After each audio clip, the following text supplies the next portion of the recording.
இப்போ mark Zuckerberg வந்து ஒரு பங்கர் ஒன்று கட்டிட்டு இருக்காரு. அது பயங்கர வைரல் ஆகிட்டு இருக்கு. அதை பற்றி பார்ப்போம். இந்த பில்லியனர்ஸ் எல்லாம் பார்த்தாலே பயங்கர கோளாராக காசு செலவு பண்ணிட்டு இருக்காங்க. இப்போ ஜெஃப் பெசோஸ் பார்த்தோன்னா ஒரு பெரிய ஒரு யாட்ச் ஒன்று எடுத்துட்டு பயங்கரமாக சுற்றிட்டு இருக்காரு அங்கங்கன்ட்டு. அதே மாதிரி மார்க் ஜக்கர்பர்க் என்ன பண்ணியிருக்காருன்னா ஒரு 1500 ஏக்கருக்கு இடம் வாங்கி வீடு கட்டிட்டு இருக்காரு. அது இப்போ வந்து பெரிய நியூஸ் ஆகிட்டு இருக்கு. இது எப்போ ஆரம்பிச்சதுன்னா 2014 மார்க் ஜக்கர்பர்க்கும் அவங்க ஒய்ஃபும் சேர்ந்து ஒரு 700 ஏக்கர் வாங்குறாங்க.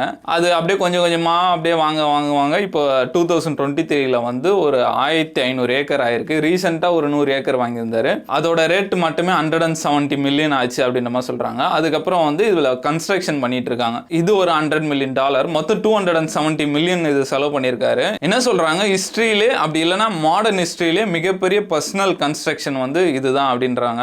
ஹிஸ்டரியிலே யாரும் இது வரைக்கும் இந்த மாதிரி பண்ணதில்லை அப்படின்னு நம்ம சொல்றாங்க. இந்த 1500 ஏக்கர்ல என்ன வரும்னா 2 பெரிய இண்டிபெண்டன்ட் மேன்ஷன் இருக்குமா, அதுக்கப்புறம் வந்து கெஸ்ட் ஹவுஸ் இருக்கும், அதுக்கப்புறம் வந்து ஆபரேஷன் பில்டிங்ஸ்லாம் இருக்கும் அப்படின்னு நம்ம சொல்றாங்க. அதுவும் இல்லாமல் 11 ட்ரீ ஹவுஸ் இருக்குமா. ஒரு ட்ரீ ஹவுஸ்க்கும் ஒரு ரோப்ல வந்து லேடர்ஸ் போட்டு அந்த ஒரு ட்ரீ ஹவுஸ் அப்படியே போற மாதிரி பண்ணியிருக்காங்க. பார்க்கும்போது செம்மையா இருக்கு. காசு எவ்வளோ இறங்குறீங்க அப்படின்ற மாதிரி இருக்கு. இதுல வந்து 30 பெட்ரூம்ஸ் இருக்குமா, அதுக்கேற்ற மாதிரி 30 பாத்ரூம்ஸ் இருக்கும் அப்படின்னு நம்ம சொல்றாங்க.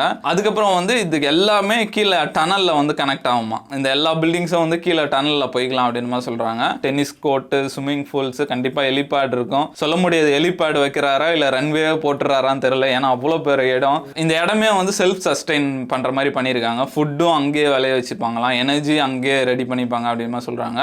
பெரிய 18 அடியில் வாட்டர் டேங்க் இருக்கும் அப்படின்னு நம்ம சொல்கிறாங்க. அதுக்கப்புறம் அந்த ஏரியா 1500 ஏக்கரும் சுற்றி 6 அடிக்கு செவுறு போட்டிருக்காங்க, யாரும் உள்ளே வரக்கூடாதுன்ட்டு. அதுக்கப்புறம் வந்து பயங்கர செக்யூரிட்டி போட்டிருக்காங்க. பேட்ரோலில் இப்போ அந்த 4 வீல் டிரைவ் மாதிரி இருக்கும்ல பைக்கு, அதில் வந்து பெட்ரோல் சுற்றிட்டே இருப்பாங்களாம், எங்கே ஆள் உள்ளே வந்துடக்கூடாதுன்ட்டு. அதுக்கப்புறம் இது எப்படின்னா பயங்கர சீக்ரெட்டாக இந்த கன்ஸ்ட்ரக்ஷன் பண்ணிக்கிட்டு இருக்காங்க. யாருக்குமே இது வரைக்கும் ப்ரெஸ்ஸுக்கும் எதுவுமே சொல்ல. இது எப்படின்னா ஒயர்டுன்னு ஒரு ஜேர்னல் அவங்க வந்து ஒரு இன்வெஸ்டிகேஷன் மாதிரி பண்ணி கண்டுபிடிச்சிருக்காங்க. இது யாருக்குமே வெளியே தெரியாது. அந்த ஒர்க் பண்ணுறவங்களுமே NDA சைன் பண்ணி நான் டிஸ்க்ளோஷர் அக்ரிமெண்ட் சைன் பண்ணி தான் ஒர்க் பண்ணிட்டு இருக்காங்களாம். அதனால் எதுவுமே வெளியே வராது. சப்போஸ் யாராவது ஒர்க் பண்ணுறவங்க யாராவது ஃபோட்டோ எடுத்துட்டாங்கன்னா அவங்க இமீடியட்டாக ஃபயர் பண்ணுறாங்களாம். அந்த மாதிரி பண்ணிட்டு இருக்காங்க. அதே மாதிரி டோர்ஸ் எல்லாமே வந்து பிளாஸ்ட் ப்ரூஃப் டோர்ஸ் போட்டிருக்காங்களாம். வெடிச்சா பாம்பு வெடிச்சா கூட எதுவும் ஆகாது அந்த மாதிரி போட்டிருக்காங்களாம். எதுக்கு இவ்வளோ செக்யூரிட்டி பண்ணிட்டு இருக்காருன்னு தான் தெரியல. அதுக்கப்புறம் வந்து ஏரியா ஃபுல்லாக வந்து சர்வேலன்ஸ் கேமரா ஃபிக்ஸ் பண்ணியிருக்காங்க அப்படின்னு மாதிரி சொல்றாங்க. இது வரைக்கும் ஓகே. அதுக்கப்புறம் தான் ஒரு முக்கியமான மேட்டரு, 5000 ஸ்கொயர் ஃபீட்ல வந்து ஒரு கீழே ஒரு பங்கர் ஒன்று கட்டிட்டு இருக்காரு. அதுதான் வந்து எல்லாரையும் வந்து கொஸ்டின் பண்ண வச்சிருக்கு. அந்த கீழே வந்து சகல வசதிகளோட 5000 ஸ்கொயர் ஃபீட்ல வந்து பங்கர் பண்ணியிருக்காரு. ஃபுல்லாக கான்கிரீட், அயன் வால் அந்த மாதிரி வச்சு பண்ணியிருக்காரு.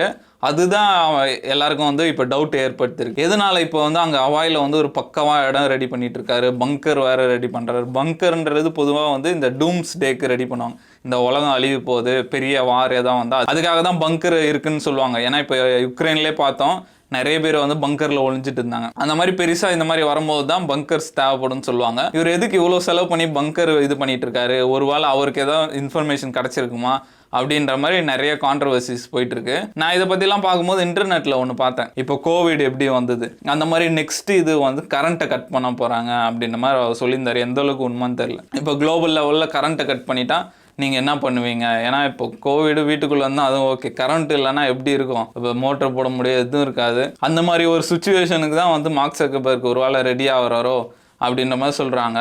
அது எந்த அளவுக்கு உண்மைன்னு தெரியல. அதே மாதிரி புட்டினுமே வந்து அவர் வீட்டு கீழே வந்து பங்கர் கட்டியிருக்காரு அப்படின்னு இந்த மே மாதம்லாம் ட்ரெண்டிங்காக போயிருந்தது. சேம் இதே மாதிரி கான்செப்டில் வந்து எல்லா வசதியும் இருக்கிற மாதிரி ஒரு ஸ்ட்ரக்சர் வந்து அவர் கட்டியிருக்காரு. இதெல்லாம் பார்க்கும்போது கிட்டத்தட்ட ஒரு லைட்டாக பீதியாக தான் இருக்குது. ஏதாவது வேர்ல்டு வார் ஏதாவது வரப்போதா?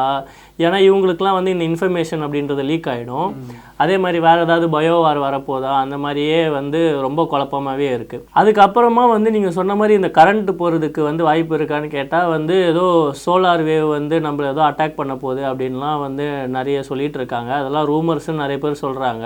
பட் இதெல்லாம் வந்து கேட்கும்போது ஒரு வேளை உண்மையாக இருக்குமோ டவுட்டாக இருக்குது. ஸோ இந்த மாதிரி பிரச்சனை வந்தது அப்படின்னா இந்த மாதிரி பெரிய பெரிய பில்லியனர்ஸ்லாம் தப்பிச்சிருவாங்க. நம்மள மாதிரி சாதா மக்கள்லாம் என்ன பண்ணுறதுன்றது தெரியல. இது வந்து ரொம்ப வந்து ஆபத்தான ஒரு விஷயம்னு நினைக்கிறேன். இதனால வந்து அந்த பப்ளிக்லாம் வந்து பயங்கர சிரமம் ஏற்பட்டிருக்காங்க. ஏன்னா 1500 ஏக்கர்னா அவங்க எவ்வளோ பெரிய இடம் ஆல்ரெடி அவங்க யூஸ் பண்ணிட்டு இருந்திருப்பாங்க.